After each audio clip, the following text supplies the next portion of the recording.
Purple tarot reading के साथ जुड़ने वाले सभी साथियों को मेरा नमस्कार। जैसे कि मैंने आपको कहा था कि नवंबर दिसंबर वाली सीरीज़ मैंने पिक की है। आज के इस रीडिंग में मैंने ये सोचा है कि यूनिवर्स से ये गाइडेंस लिया जाए कि ऐसा हम क्या करें जिससे हमारी प्रोफेशनल लाइफ बेहतर हो जाए। ठीक है, तो उसी इंस्ट्रक्शन और गाइडेंस जो यूनिवर्स हमें दे रहा है उसके हिसाब से मैं रीडिंग पिक कर रही हूँ, और ये उन सब के लिए वैलिड होगी जो मेरे इस रीडिंग के साथ जब कनेक्ट होंगे। ठीक है, और उस गाइडेंस को इम्प्लीमेंट करने की, समझने की कोशिश करें और इम्प्लीमेंट करने की कोशिश करें।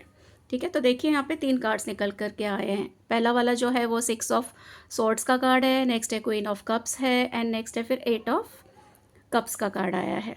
ठीक है, तो अब आ जाते हैं कि 6 ऑफ सॉर्ड्स क्या कहता है। 6 ऑफ सॉर्ड्स कहता है कि अगर आप कहीं पे अपने प्रोफेशनल लाइफ में अटके हुए थे, मे बी किसी रीज़न से, शायद प्रमोशन ना हो रही हो या वर्क वाइज आप सेटिस्फाइड नहीं थे, स्टक फील कर रहे थे, तो ये राइट टाइम होगा कि यू शुड थिंक वहाँ से निकलने का। ठीक है, तो आप सोचिए, इमोशनल वो थॉट प्रोसेस पे थोड़ा इम्प्लीमेंट कीजिए और कुछ बेटर फाइंड करने की कोशिश कर सकते हो जहाँ पे आपको ज़्यादा सेटिस्फैक्शन मिल सके। यानी आप करंट सिचुएशन जहाँ पे सेटिस्फाइड नहीं हो वहाँ से मूव ऑन कर सकते हो एक बेटर अपॉर्चुनिटी ढूंढने के लिए। ठीक है, नेक्स्ट आ जाता है queen of cups. Queen of cups ये कहता है, एक इमोशनल कार्ड है ये।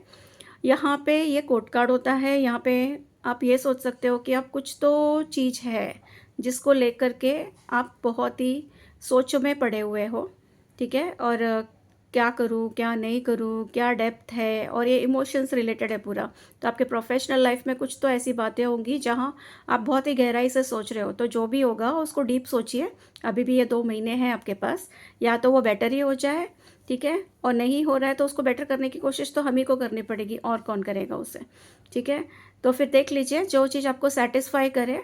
ठीक है, किसी से गाइडेंस ले लीजिए अकॉर्डिंगली जो, और यहाँ पे गाइडेंस भी किससे लेनी है, यहाँ तो क्लियर इंडिकेट हो रहा है कि हो सकता है कोई फीमेल फिगर हो, जैसे आपकी मम्मी हो गई, दीदी हो गई, या फिर कोई आपकी टीचर हो गए, या फिर कोई स्पिरिचुअल गुरु हो गए, उनका आप गाइडेंस ले सकते हो।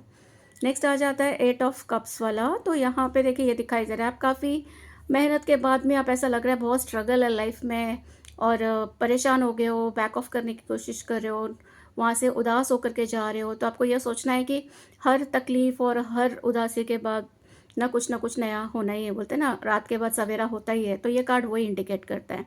बहुत हो गया आपका सोचना करना। अब नवंबर दिसंबर ये जो मंथ चल रहे हैं, यहाँ पे हमें इसी का तो सोल्यूशन निकालना है। ठीक है, तो ये तो बहुत ही गाइडेंस हमें तो ये मिल रहा है कि अगर आप कहीं स्टक फील कर रहे हो, ठीक है, आपको ऐसा लग रहा है मेरे सेटिस्फैक्शन के हिसाब से नहीं हो रहा है, तो आपको वहाँ से मूव ऑन करना है। ठीक है, ना कि उदास रहना है। हर प्रॉब्लम की सोल्यूशन होती है, तो वो सोल्यूशन निकालने का काम भी तो हमारा ही है ना। ठीक है, अब वो सोल्यूशन निकालने के लिए आप किसी की मदद ले सकते हो जो वहाँ से आपको निकलने में हेल्प करे। ठीक है, या फिर आप किसी की गाइडेंस ले सकते हो बेटर अपने आप को अवेयर करने के लिए, और बेटर अपॉर्चुनिटीज़ के लिए किस तरीके से आप अप्रोच कर सको उसके लिए। होप आप इसे इम्प्लीमेंट करेंगे, रिलेट करेंगे और अकॉर्डिंगली एक्ट करेंगे। Thank you.